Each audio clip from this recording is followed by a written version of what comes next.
안녕하세요. 코통사에 오신 걸 환영합니다. 오랜만에 영상을 좀 올리죠.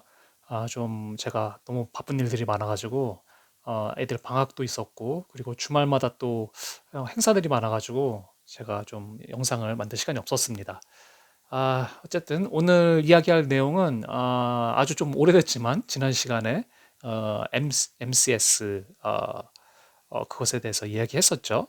그래서 모듈레이션에 대해서 이야기하고, 뭐 코드 레이트 뭐 그런 것들이 어떻게 결정되는지, 결국에는 그 모듈레이션이랑 코드 레이트는 그 라디오 상태, 시그널 상태에 따라서 결정이 된다. 그게 그 기본적인 내용이었죠. 자, 근데 그러면은 궁금한 게 있죠. 그러면 핸드폰은 어떻게 내 라디오 상태를 알까? 그래서 그것을 측정한 다음에 CQI를 이렇게 보내는 거죠. 그래서 이제 그것에 대해서 좀 한번 오늘은 이야기해 보려고 합니다. 그래서 그 측정값 SINR 그리고 그 측정하는 대상 레퍼런스 시그널 뭐 이런 것들에 대해서 좀 이야기를 해보려고 합니다. 그래서 지난 시간에 다시 말씀드렸지만 핸드셋이 자신의 라디오 채널을 모니터링하면서 어떻게 내 상태가 어떤지, 내 이 받는 라디오가 어떤지 그것을 파악한 다음에 그 인터널 알고리즘을 이용해서 잘 계산한 다음에 CQI라는 밸류를 G노드비한테 보내는 거죠. 그리고 이제 G노드비는 그 CQI 밸류 가지고 그리고 또한 자신들 또 G노드비에서 측정하는 그런 값들을 이용해서 그 모듈레이션 코드, 그다음에 모듈레이션과 코드 레이스를 결정한 다음에 그것을 다시 핸드셋에게 알려주는 거죠. 어떻게 세팅을 하라고. 그러면은 핸드셋은 그것에 따라서 데이터를 어떤 속도로 보낼 수 있는지 결정이 되는 거죠. 그리고 그 뒤에 또 뭐 데이터의 뭐 그다음에 에크널러지, 그다음에 non 에크널러지 뭐 요것을 통해서 다시 보정하는 뭐 이런 것들을 이제 이야기를 했는데 이제 우리가 이야기하려는 것은 이 앞부분이죠. 핸드셋이 도대체 라디오 채널을 어떻게 모니터링 하는 것인가. 이것도 좀 궁금하겠죠. 그래서 이 부분에 대해서 제가 예전에 좀 만든 영상이 있습니다. 그렇지만 다시 돌아와서 어, 연결되는 부분이니까 좀 다시 영상을 한번 만들어 보려고 합니다. 자, 그래서 핸드폰은 자신의 라디오 채널을 어떻게 측정하나? 측정하려면은 측정하는 대상이 있어야겠죠. 그래서 그 대상을 바로 레퍼런스 시그널이라고 합니다. 그래서 G노드비에서 이런 레퍼런스 시그널을 계속 보냅니다. 그래서 예를 들면은 뭐 등대 같은 거죠. 이 레퍼런스 시그널에는 떤 미닝풀한 데이터를 보내는 것이 아닙니다. 그래서 예를 들어서 뭐 유튜브 데이터나 뭐 이메일 데이터나 그런 사용자가 필요로 하는 데이터는 그 안에 실려 있지 않습니다. 그 안에 미닝풀한 데이터가 실려 있지 않습니다. 단지 이 시그널의 파워를 측정하기 위해서 보내는 그러한 라디오 시그널입니다. 그래서 등대처럼 이 등대에서 불빛을 쏠 때 그 주변에 있는 배들이 항구가 어딘지를 알기 위해서 이렇게 빛을 쏘는 거죠.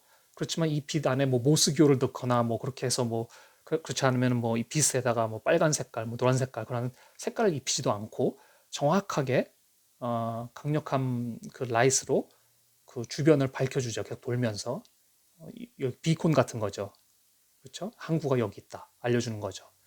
그런 것처럼 이런 레퍼런스 시그널도 어, 그렇게 지노드비에서 등대의 빛처럼 주기적으로 쏘거나 아니면 뭐 LTE선 주기적으로 쐈죠. 네, 그 부분은 또 나중에 얘기하겠지만 이렇게 레퍼런스 시그널을 쏘고 그것을 받았을 때 핸드셋을 받았을 때 그것을 측정해서 지금 내 라디오 상태가 세기가 얼마나 세구나 그것을 보고 측정해서 이 CQI라는 것을 보내는 거죠.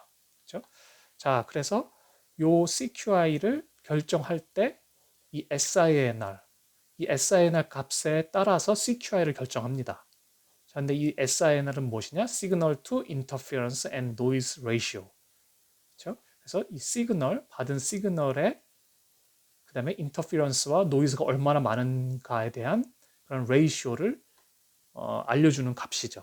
그래서 SINR이 높으면은 그렇죠? 시그널이 더 좋은 거고 SINR이 낮다는 말은 인터피런스와 노이즈가 더 높다는 거죠. 좀 크다는 거죠. 그렇죠? 그래서 구하는 공식을 보시면은 레퍼런스 시그널 RSRP 레퍼런스 시그널을 받았을 때의 파워 그렇죠? 얼마나 파워를 받느냐 파워가 높으면 높을수록 당연히 좋은 시그널을 받는 거겠죠. 그리고 그거를 뭐로 나누는가 보면은 인터피런스와 노이즈. 그래서 아까 말씀드렸듯이 인터피런스와 노이즈 분모가 커지면은 이 값은 SINR 값은 떨어지겠죠. 밑으로 내려가겠죠. 적어지겠죠. 그리고 반대로 이 시그널, received 시그널 파워가 커지면은 당연히 SINR 값이 올라가겠죠. 그래서 SINR 값이 높으면은 시그널 상태가 좋은 거다. SINR 값이 낮으면은 시그널 상태가 안 좋은 거다. 그래서 그것에 따라서 CQI를 결정하고 요 결정하는 알고리즘은 이 통신 칩셋 회사 퀄컴 같은 회사들이 이런 것들을 연구를 해가지고 그런 알고리즘을 가지고 있겠죠. 그렇죠? 그래서 그런 형태로 핸드폰은 자신의 라디오 채널을 측정한다라고 아주 간단하게 말씀드릴 수 있을 것 같습니다. 자, 근데 아까 말씀드렸듯이 이 4G와 5G는 이 레퍼런스 시그널, 등대에서 보내는 그러한 이 레퍼런스 시그널, 요것이 좀 다릅니다. 이 4G 같은 경우는 보시면은 요 이제 검은색 점이 레퍼런스 시그널을 보내는 위치입니다. 이게 이제 그 라디오 리소스 그 맵 같은 건데 Y축이 이제 frequency, 그다음에 X축이 이제 time 그렇게 되는 거죠. 그래서 보시면은 이 frequency 영역에 같은 타임에 여기가 쭉 다 frequency죠. 그래서 이 frequency마다 주기적으로 이렇게 계속해서 데이터를 보내고 있죠. 그렇죠? 그래서 핸드셋이 이걸 보고 지금 내 라디오 상태가 어떻구나를 계속해서 계산을 할 수 있겠죠. 아시다시피 핸드셋은 계속 움직이기 때문에 이렇게 주기적으로 데이터를 보내야 되는 겁니다. 그래서 주기적으로 계속 측정을 해야 되는 거고요. 그렇죠? 그래서 이렇게 보시면은 이렇게 점점점점 쭉 많이 이렇게 라디오 리소스를 쓰고 있죠. 이 레퍼런스 시그널이. 자, 그런데 보시면은 이제 여기가 첫 번째 셀이고 두 번째 다른 셀입니다. 그렇죠? 그래서 여기 좀 확대한 걸 보시면은 예를 들어서 이게 G노드 B1, G노드 B2 보시면은 위치가 다르죠. 프리퀀시 영역대, 타임 영역대 다 다르죠. 그렇죠? 여기랑 다 다르죠. 자, 다른 이유가 무엇일까요? 왜 다르게 이렇게 보내야 될 것인가? 이 레퍼런스 시그널을. 뭐 아주 쉬운 정답이겠죠. 여러분들이 계속 이 영상을 보셨다면은 가장 이 라디오에서 치명적인 문제점, 인터피어런스, 간섭, 그렇죠? 라디오는 웨이브파죠.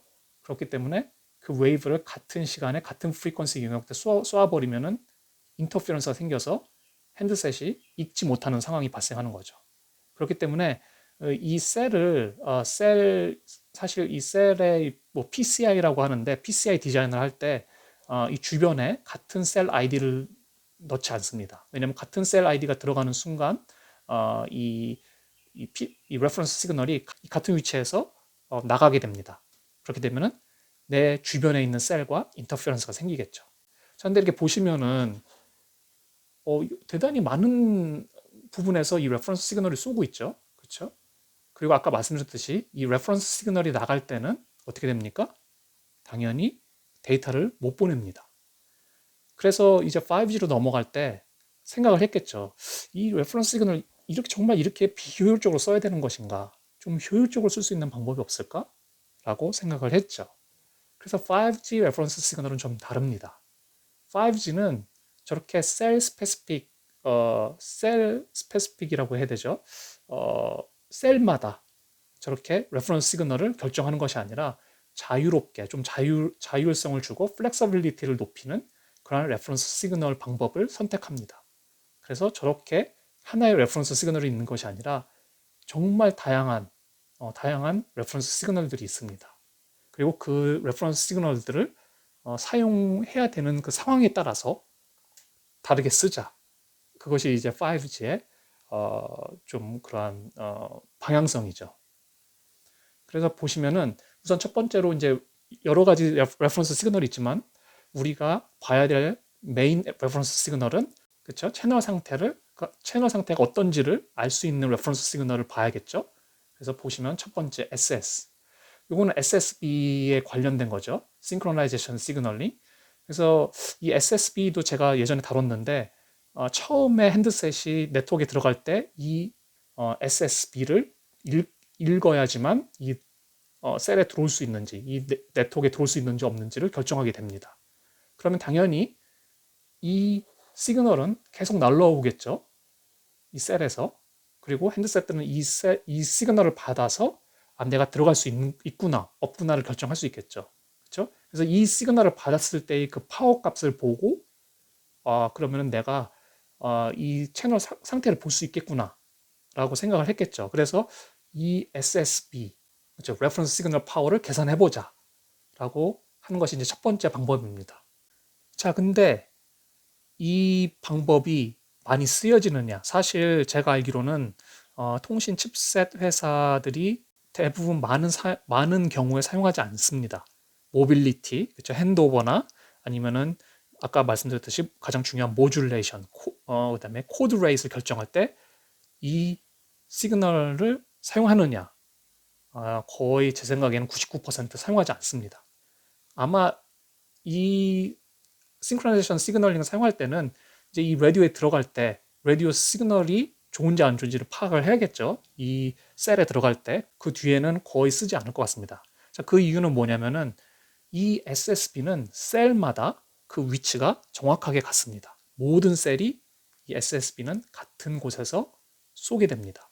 그러면은 우리가 가장 우려하는 interference, 그렇죠? interference가 높겠죠. interference가 높다는 말은 SNR 값이 낮다. 자, 원래는 사실 라디오 상태가 좋은데, 그렇죠? 원래는 라디오 상태가 좋아야 됩니다. 왜냐면 내가 뭐 라디오 가까이 있고 그 주변에 다른 다른 사용자도 별로 없고. 그런데 단지 이 SSB가 같다는 이유만으로 내 SINR, 내 시그널 값이 낮아지는 거죠. 그렇죠? 그렇기 때문에 이것을 사용해서 모듈레이션을 결정하고 핸드오버를 결정하면은 당연히 불이익을 받는 거죠. 원래 내 상태가 나쁜 게 아닌데 사실은 그렇죠? 이 디자인 때문에 나쁘게 보이는 거죠. 그렇죠? 그렇기 때문에 요것은 핸드셋이 네트워크에 들어가려고 그럴 때 그때만 잠깐 봐가지고 이 정도 값이면은 내가 이 라디오 들어갈 수 있겠구나. 그 정도만 측정할 때 쓰이는 것 같습니다. 그리고 핸드오버나 그런 모듈레이션, 코드 레이트 뭐 그런 것들을 결정할 때 그럴 때는 이것을 사용하지 않는다라고 저는 알고 있고요. 아마 대부분의 칩셋 회사들이 그렇게 디자인을 하는 것 같습니다. 네, 그래서 요 첫 번째 요 SS라는 시그널링을 가지고 자신의 라디오 상태를 파악할 수 있고요. 자, 그러면은 더 정확한 채널 스테이트를 봐야겠죠. 자, 그것이 바로 이제 CSIRS, Channel State Information Reference Signal. 요것을 통해서 아까 말씀드린 SINR을 측정을 하는 것이 더 정확합니다. 자, 이 CSIRS 같은 경우는 아까 보셨던 그 4G의 레퍼런스 시그널처럼 같은 곳이 아닌 다른 곳에 셀마다 그렇죠? 아니면 G노드비마다 다른 곳에 이 레퍼런스 시그널이 존재하게 됩니다. 그 말은 인터피런스를 피할 수 있죠. 그렇죠? 그리고 CSIRS는 플렉서블하게 주기적으로 쏠 수도 있고 필요할 때만 쓸 수도 있고 다이내믹하게 바꿀 수가 있습니다. 뭐 여러 가지 방법으로 플렉서블하게 이 레퍼런스 시그널을 보낼 수가 있다. 그리고 더 정확한 채널을 측정할 수가 있다. 그렇죠? 왜냐하면 인터페런스를 피할 수가 있기 때문에 이렇게. 그리고 우리가 봤던 그 빔포밍, 그렇죠? 이 빔포밍이 핵심입니다. 사실 이 CSIRS 이렇게 레퍼런스 시그널을 또 그 4G처럼 쓰지 않는 이유가 이 보시면은 빔마다 레퍼런스 시그널이 달라야겠죠. 이 빔과 이 빔의 라디오 채널 스테이시, 그렇죠? 채널의 상태가 당연히 다를 수 있습니다. 그렇기 때문에 빔 1에서 레퍼런스 시그널을 보낼 때는 빔 2에서는 시그널을 보내지 않고, 그렇죠? 그리고 2에서 보낼 때는 1에서 보내지 않고, 뭐 이런 식으로 빔마다도 이 CSIRS는 다른 위치에서 데이터를 보내게 됩니다. 그래서 인터페런스를 줄이고 그래서 정확한 그 라디오 상태를 측정할 수 있는 거죠. 그래서 이렇게 CSIRS가 대부분 많이 쓰이는 걸로 알고 있고요. 자, 그러면은 또 책이나 뭐 그런 걸 보시다 보면은 DMRS라는 것이 또 나옵니다. 이 DMRS 이건 또 무엇인가? 자, 이 DMRS, DM은 Demodulation의 약자죠. Demodulation Reference Signal. 그런데 어떤 걸 Demodulation 하냐? PDSH, PUSCH. 이 채널은 사용자 데이터를 보내는 채널입니다. 그러니까 이 DMRS라는 것은 이 사용자 데이터를 보낼 때 그 안에 들어가는 레퍼런스 시그널입니다. 그렇죠? CSIRS는 사용자 데이터를 안 보내도 아까 4G처럼 그렇죠? 뭐 안 보낼 때 아예 안 보낼 수도 있지만 안 보내도 아주 먼 주기로 그렇게 보낼 수도 있겠죠. 그리고 그 위치가 CSIRS는 그 보내는 그 위치가 데이터 보내는 위치랑은 다릅니다. 근데 이 DMRS는 사용자 데이터가 보낼 때 그 안에 이렇게 보냅니다. 이렇게 보시면은 이 초록색, 이 파란 색깔들이 다 사용자 데이터입니다. 뭐 유튜브 데이터라고 이렇게 얘기를 해보죠. 그러면 그 데이터 보내는 그 안에 이렇게 DMRS가 들어갑니다. 자, 그 말은 뭐냐면은 이 DMRS는 이 DMRS를 측정하면은 데이터를 보낼 때 내 라디오 상태가 측정이 됩니다. 더 정확한 거죠. 더 파인 튜닝해서 내 데이터를 어떻게 보낼지를 결정할 수가 있는 겁니다. 그래서 이 CSIRS와 DMRS를 같이 사용하면은 더 완벽한 라디오 측정을 할 수가 있다. 그리고 CSIRS 같은 경우는 데이터를 안 보낼 때도 SS보다는 더 정확한 라디오를 측정할 수 있는 거죠. 그래서 이런 방식으로 이 레퍼런스 시그널들을 나눠놨습니다. 5G에서는. 그리고 사실 5G 레퍼런스 시그널은 두 개가 더 있습니다. 그래서 뭐 SRS, Sounding Reference, Reference Signal, 그 다음에 PTRS, Phase Tracking Reference Signal. 이것도 다 5G에서 새로 나온 건데, 뭐 SRS 같은 경우는 4G에도 있죠, 사실은. 근데 이 SRS 같은 경우는 사실 업링크라는 것은 핸드셋에서 보내는 레퍼런스 시그널입니다. 이제까지 우리가 봤던 거는 다 거의 DMRS도 사실 양방향이긴 합니다. PUSH 같은 경우는 업링크죠. 근데 CSIRS, 그다음에 SS 같은 경우는 G노드비가 보내는 거죠, 무조건. 근데 이 SRS는 이 핸드셋에서 보내는 업링크, 한 방향 위쪽으로만 보내는 그러한 시그널, 레퍼런스 시그널이다. 그리고 이것을 이용해서 좀 재밌는 것들을 할 수가 있습니다. 그것들은 이제 제가 예전에 만들어 놓은 이 5스타디 41번째 SRS 빔포밍에 대해서 이걸 보시면은 어떤 방법으로 더 정확한 라디오 상태를 측정할 수 있는가 그런 것들을 또 연구를 해가지고 이것도 사실 쓰이고 있습니다. 요 기술들은 많은 네트워크에 적용이 돼가지고 쓰여지고 있거든요. 그래서 이것도 한번 보시면 재밌을 것 같고요. PTRS는 사실 요거는 그 밀리미터 웨이브, 하이 프리퀀시 영역의 그런 프리퀀시를 사용할 때는 이 페이즈 에러가 생길 수가 있을 가능성이 높습니다. 그래서 페이즈 에러는 또 무엇이냐?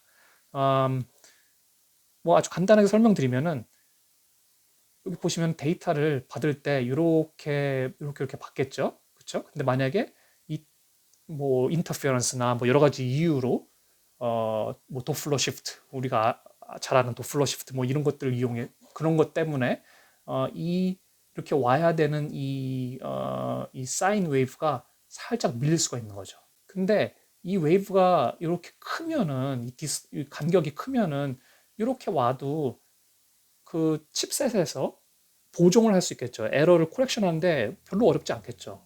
자, 근데 이렇게 촘촘하게 밀리미터 웨이브처럼 하이 프리퀀시로 들어오면은 아주 살짝 밀리는 페이스 때문에 데이터가 망가지는 수가 있겠죠. 그리고 아주 쉽게 망가지겠죠. 그래서 그러한 페이스 에러를 막기 위해서 이러한 레퍼런스 시그널을 쓰고 있습니다. 그래서 이런 페이스 에러 같은 경우는 요 EVM 에러 벡터 매그니튜드라는 영상이 있는데 이걸 보시면은 왜 이런 어떻게 이렇게 에러가 생기는가 그런 것들을 이제 하이 모듈레이션일 경우에 또 그것에 대해서 좀 제가 이야기해 놓은 게 있는데 그것도 또 보시면은 좀 도움이 될 것 같습니다. 그래서 오늘 5G 레퍼런스 시그널 아주 좀 간단하게 이렇게 이야기를 했는데 또 오늘도 이렇게 아주 빨리빨리 이야기하느라 좀 놓친 부분도 있을 수 있고 좀 제가 또 두리뭉실하게 설명한 것도 있을 수 있는데 그냥 개념만 이렇게 좀 이해를 하시면 될 것 같고요. 그래서 제가 또 계속 영상을 좀 바쁜 일들이 많아서 언제 올릴 수 있을지 모르겠지만 최선을 다해서 또 시간이 날 때마다 좋은 영상을 올릴 수 있도록 노력하겠습니다. 네, 그러면 다음 시간에 또 좋은 내용으로 돌아오도록 하겠습니다. 감사합니다.